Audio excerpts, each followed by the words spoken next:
Hey, let's dive into the big question. What was there before Genesis? Before the Bible even begins explaining creation? For centuries, we've been told that before the let there be light moment, there was absolutely nothing. No space, no time, just emptiness. But what if there's more to the story than just a peaceful void? If we look beyond the Bible, ancient myths like the Enuma Elish offer a different picture. According to this Babylonian creation story, before anything was created, there were two primordial gods, Apsu and Tiamat, representing fresh and salt water. The chaotic mix gave birth to the universe. So maybe before creation, there wasn't just emptiness, there was chaos, raw, untamed energy, waiting to be shaped. Now let's bring in the Bible. In Genesis 1:2, it says, "The Spirit of God was hovering over the waters." Wait, what waters? Where did they come from? And why are they already there? The Bible doesn't explain this. It feels like we've entered the story in the middle. What if these waters represent the same kind of chaos we see in the Enuma Elish? Instead of starting with nothing, maybe creation began with something more complex, chaos, which God then had to tame. Even ancient Gnostic texts suggest that Genesis wasn't the first moment of creation. These texts talk about a higher, abstract existence before God. Figures like Sophia, the embodiment of wisdom, or the monad, the ultimate source. In these stories, Yahweh isn't the first creator, but part of a much larger cosmic narrative. This challenges the traditional idea that Genesis is the beginning of everything. Maybe it's just a small part of a much older, more complex history. And science offers its own twists. Modern physics suggests that before the Big Bang, time and space didn't exist. But there was something, what scientists call the quantum vacuum. It's not nothing but a field of potential energy.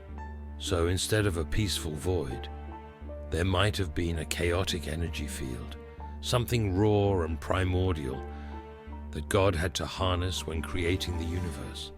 Now let's move beyond creation itself to a different mystery. What existed before Adam? We're taught that Adam was the first human, the beginning of humanity. But are we missing something? There are hints in religious and ancient texts that suggest Adam wasn't the first human after all. Maybe there was another world, other beings, before Adam even came into existence. One of the earliest cracks in the traditional narrative is Lilith. You might have heard of her, but she's been largely removed from mainstream religious texts. According to Jewish mysticism, Lilith was Adam's first wife, before Eve. And here's the twist.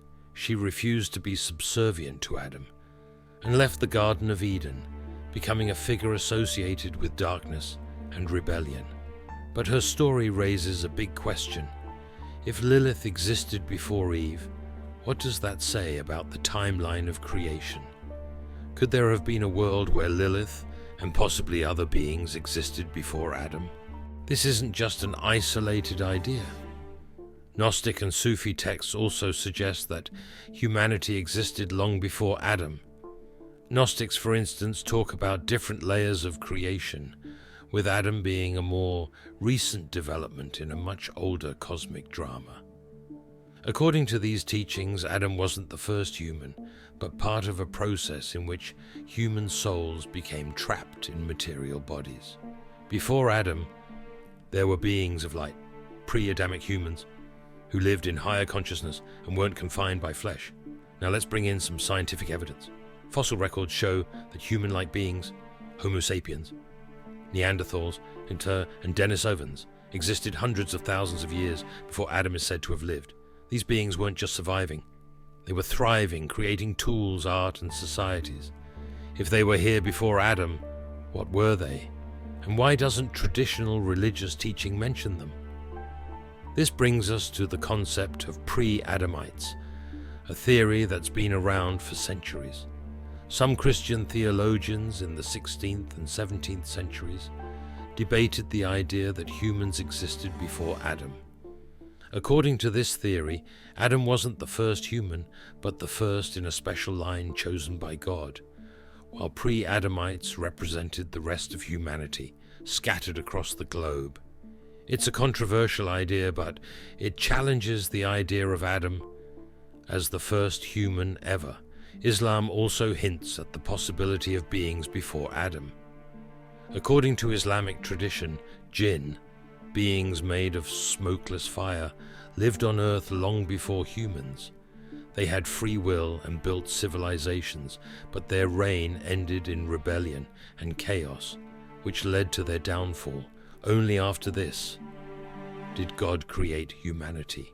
Could there have been entire civilizations that rose and fell before Adam was even formed? Now, let's shift to something even more mind-bending: time itself. We tend to think of time as something that has always existed, but modern science tells us a different story. The Big Bang Theory, the most widely accepted explanation of the universe's origin, suggests that time began with the Big Bang about 13.8 billion years ago. Before that, there was no time, no space, nothing. Physicists like Stephen Hawking have argued that time is woven into the fabric of the universe and didn't exist before the Big Bang. But what does that mean? If time didn't exist before creation, how can we even understand what came before? This leads to a fascinating question. Why doesn't Genesis mention the creation of time? It simply begins with God creating light and the universe. But if time didn't exist before the universe, this is a huge omission.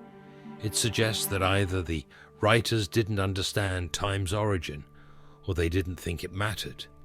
Yet modern science shows us that the creation of time is crucial to understanding the universe. Interestingly, some ancient philosophies like Hinduism describe time as cyclical, not linear. According to Hindu cosmology, the universe goes through endless cycles of creation and destruction, with each cycle lasting trillions of years. Time in this view isn't something that begins with the universe. It's eternal, always flowing. And some modern scientific theories, like the multiverse theory, suggest something similar, that our universe might be just one of many, and that time might behave differently across different dimensions. So what do we take away from all this? It suggests that creation might not be as simple as we once thought. Maybe creation wasn't just about God forming the world from nothing, but about shaping and taming chaos, something already there. The concept of time, too, challenges our understanding of creation. Could time itself have been created along with the universe, or has it always existed in some form? The pre-Adamite theory and stories of Lilith push us to question whether Adam was really the first human. Maybe he was part of a chosen lineage, while other beings existed long before him. This opens up the possibility of entire civilizations existing before Adam, suggesting that human history, and even the universe itself, is far older and more complex than traditional teachings allow. At the end of the day, these ancient myths, Gnostic teachings, and scientific theories all point to one thing: reality is more mysterious and interconnected than we've been led to believe. The universe, time, and humanity might have origins that go far beyond the stories we've grown up with, and the more we explore, the more questions arise. Thank you for joining me on this exploration. If you found these insights valuable, consider subscribing to continue this journey with us. Together we can keep diving into these profound mysteries and uncover new layers of understanding. Until next time, may you continue seeking, questioning, and exploring the infinite possibilities of existence.